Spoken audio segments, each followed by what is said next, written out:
What's up, YouTube? In this video, we are diving into the Baltimore Ravens versus Houston Texans divisional matchup where the Baltimore Ravens were able to make some halftime adjustments and that defense dominated and it propelled them to a big victory over the Texans, and it has them set up for an AFC Championship matchup at home against the Kansas City Chiefs. So let's go ahead and dive right into some of the key plays in the second half.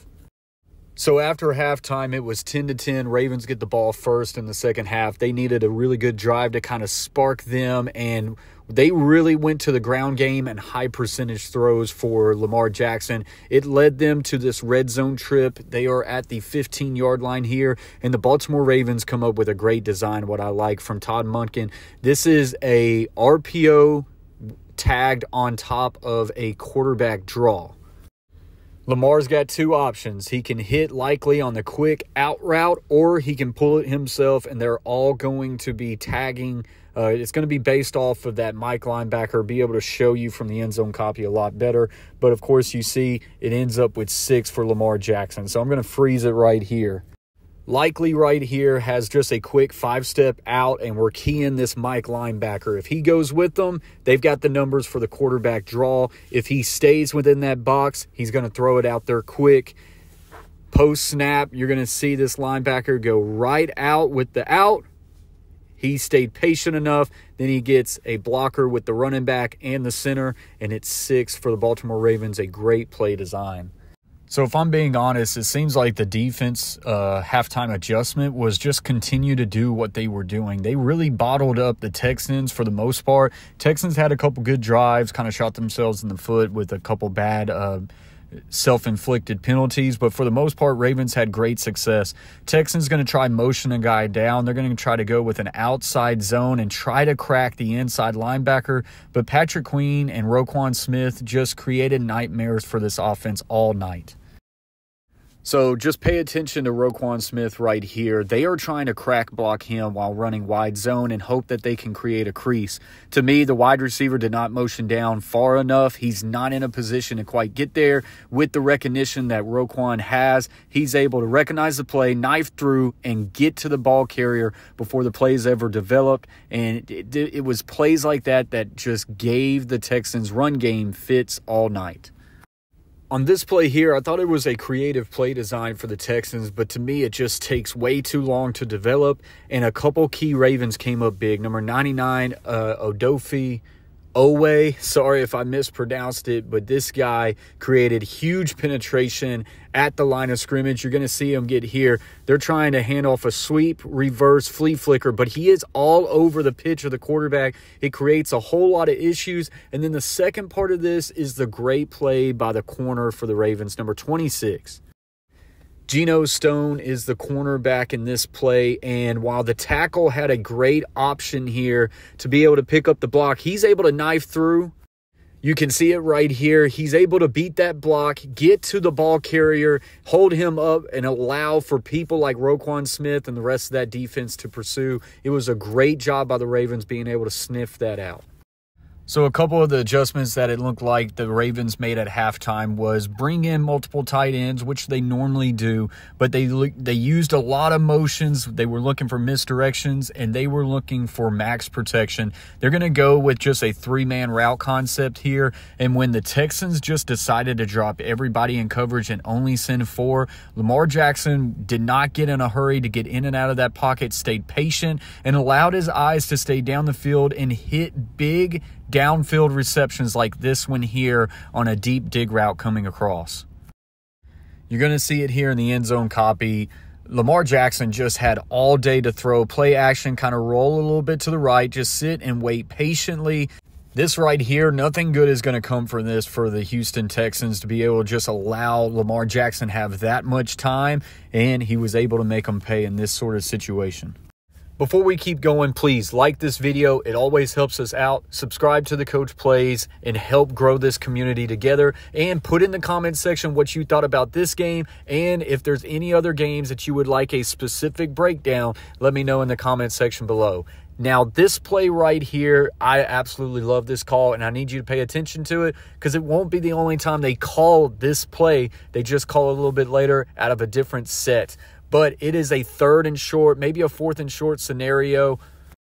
So they just motioned the tight end to the right, and what they are setting up is play action power. You're just thinking, hey, trying to pick up enough for the sticks, but they are going to pull Lamar Jackson on a naked the other way, and it's not just naked. They allow the tackle to go with them. Lamar gets the fake, naked's out the back door with the tackle leading the way, and they pick up a huge first down here in the second half. This is a heavy set for the Baltimore Ravens. You get 2 tight ends to the right. You get a tight end to the left, which is their fullback. So it's 13 personnel, 1 back, 3 tight ends. They're going to motion that tight end over. Once again, they're going to show power. So that backside guard's going to pull. The left tackle is going to show his gap hinge step. He's going to be patient. And then as soon as that defensive end just crashes, he's now out and release, and he's lead blocking for Lamar Jackson. Incredible play design, and they come back to it later in the game. Something that is just extremely hard to defend of this offense of the Ravens. In these heavy personnels, you've got to worry about Lamar Jackson and his legs. You can see it right here. The Ravens are pursuing hard. It looks like a pin and pull sweep just for the quarterback, but then they release people like the tight end likely down the field. It was actually covered pretty decent, but he is still able to make a play because it's one-on-one football, and it's a big touchdown while the whole defense is just concerned with Lamar Jackson being able to run behind these big 3 tight end set that they have. The tackle pulls out right there, just looks like pin and pull with quarterback sweep. Likely is able to slip down the field and make a play, and once again, it's another touchdown for the Ravens. In this clip, we've got a pressure sent by the Ravens, and the Ravens really did a good job of trying to confuse CJ Stroud all night long. And in this situation, if he just would have recognized the corner coming right before the pre-snap, he could have thrown it out there quick to his outlet, but he's not able to recognize it, gets pressure flushed out, but by that time, they've got everybody locked down the field, and it's, again, another throwaway CJ Stroud had to do, and he did a lot of that in this game throughout the whole part of it.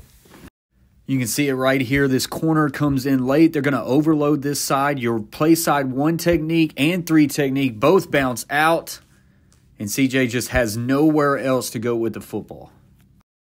Back to the offense. Baltimore Ravens had great success in the second half with misdirection. They're going to send the slot receiver in a jet motion from right to left. That's going to bump the whole secondary and that linebacking core a little bit to the right to try to get their leverage, and they're just going to hit wide zone back to the right. And because of that bump by the defense, they're able to get some leverage on their lanes, and it creates a big running lane for the running back.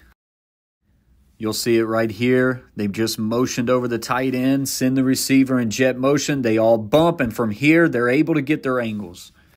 The defense had to honor that speed by Flowers out the back door, and it creates a lot of running lanes on the play side. Okay, so here we go. If you remember the last quarterback naked I showed you on the 3rd and short or 4th and short, they go right back to it here inside the 10-yard line. They are in a jumbo package, 14 personnel, no split out wide receiver. They're going to motion the tight end over. They're going to show that power play action.